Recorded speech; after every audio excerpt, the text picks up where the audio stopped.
In this video, I want to look at some long-term trends.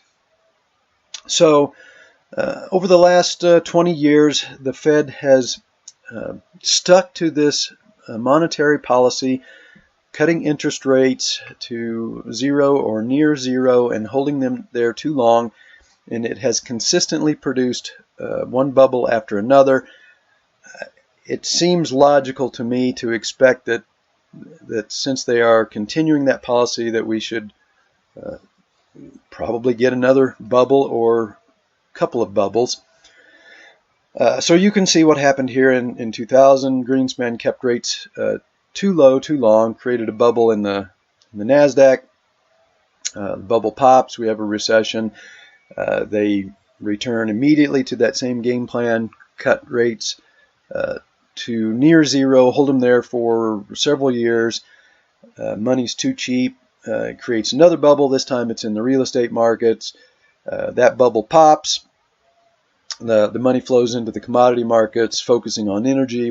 Then we get a bubble in the energy markets, and then we get the short deflationary period where we have a recession. Everything collapses.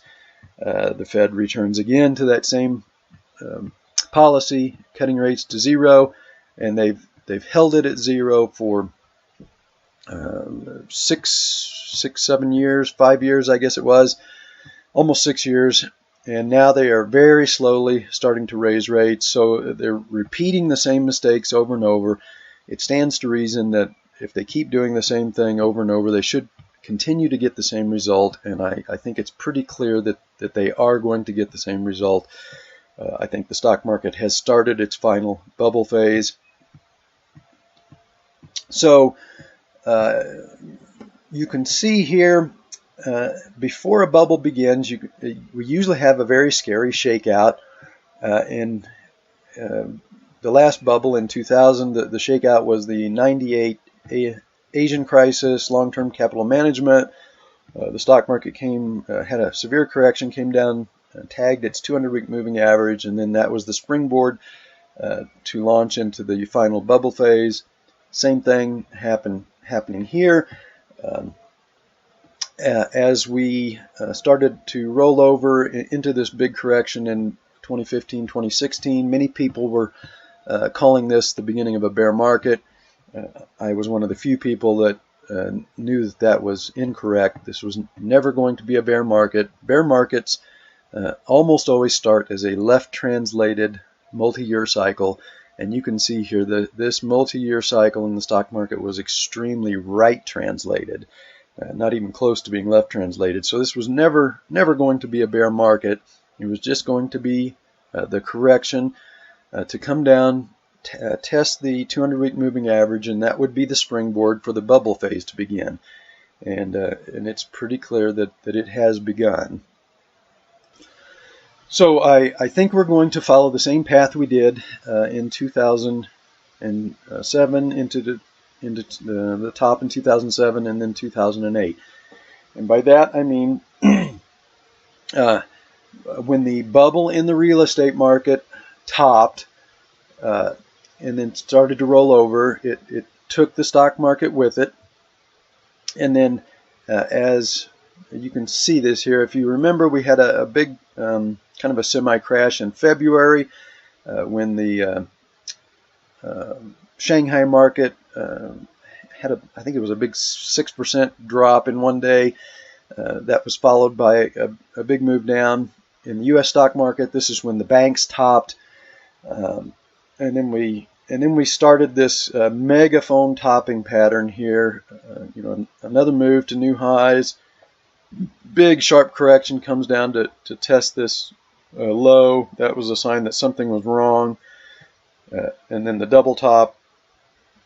And then as the housing market really started to unravel, the stock market rolled over and began its bear market. So as the liquidity was coming out of real estate and the stock market, all of a sudden it was hard to make money in the stock market. It wasn't consistently going up anymore. It was starting to gyrate violently back and forth. It became hard to make money in the stock market, so liquidity started to leak out of the real estate market and the stock market, and you can see where it flowed to. was looking for something that was still trending, and that was the commodity markets, specifically oil. And that liquidity flowed right into the commodity markets, giving us the second bubble focusing in oil. So then we have the recession, a brief deflationary period here where everything collapses, and then the Fed goes right back to that same game plan. They cut rates to zero. They hold them there for years, and as expected, it's going to create another bubble. I think it's going to create two bubbles, similar to what it did here. I'll explain in a minute, but you can see that the stock market is doing the exact thing that would be expected as a bubble matures. We've got our scary sell-off, test the 200-week moving average, and then the market has really started to accelerate to the upside. And so, as I've been saying over and over, once we got this breakout above the 2000 high, it's my feeling that the bubble phase of this bull market, we're easily going to get to 10,000. This is a huge consolidation over 16 years. We've broken out. You can see what the effect of this breakout has been. The market has really started to accelerate to the upside. I'll say it again, 10,000 is going to be a piece of cake on this breakout, and 20,000 isn't out of the question if we really start to get nutty in the final bubble phase. But I think what's going to happen is the same thing that happened back here. When this bubble pops, liquidity is going to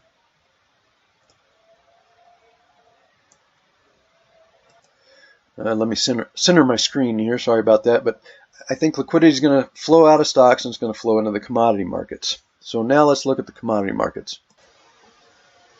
So I'm pretty sure the commodity markets bottomed.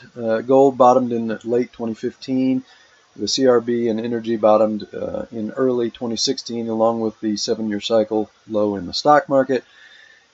You can see here the yearly cycle low in 2016 held above the yearly cycle low in 2015. Same thing for oil. The yearly cycle low here in 2017 is held above the 2016 low. So I'm convinced that the bottom is in. And now the way commodity bull markets usually run is whatever leads the first phase of the commodity bull market usually does not lead the second phase. And you can see that is what is happening here. The first phase was led by energy and base metals. The second phase is going to be led by precious metals and maybe agriculture, but definitely precious metals. So you can see it's already, if you look at the long-term chart, you can see it's already happening. Energy has dropped at the 2009 bottom, and then again here at this 3-year cycle low in 2016. The energy markets and the CRB in general has dropped considerably. We even moved below this low here, even testing the early 2000 lows, whereas gold has held well above its last 8-year cycle low, and of course nowhere near the 8-year cycle low in the early 2000s. As a matter of fact, the correction, the bear market in gold, all it did was come down far enough to test this C wave top here in 2008, and I don't think there's any chance that we're going to go back below that support zone. I think this was the bottom. So gold is already signaling, if you're looking at a long-term chart, that it is much, much stronger than the rest of the commodity markets. And so I think when you do get our bubble phase, when the bubble phase in the stock market pops and liquidity starts to flow back into the commodity markets, I think it's going to focus on the precious metals, because I think we're going to have a currency crisis, probably focusing first in the US dollar, and I think that's going to drive a bubble phase in gold. So once we get a bubble and it pops in the stock market, I think we'll then get a second bubble that will focus in the precious metals. Very similar to what happened here, where we got a bubble in real estate that when it popped, then we got an echo bubble in the commodity markets focusing in energy. So over the next year, as the stock market continues and the bubble in stocks matures, I think the commodity markets will continue to trend upwards, not rapidly. I think it'll be kind of a frustrating, choppy back and forth move, but I think they will trend generally upwards. I don't think we're going to go back below any of these major lows, and that will set up the commodity markets to receive the liquidity that will come out of the stock market when the bubble finally matures and pops in stocks. So I'm not sure if we've got our final low earlier in July in gold, or whether we've got one more leg down that maybe tests that triangle trend line in the mid to upper 1100s like I've been looking for.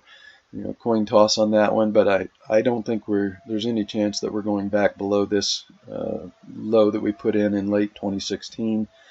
And then later in the year, I think we get another intermediate rally that will at least test 1400. It may even go high enough to test 1500 and test this support and resistance zone right here.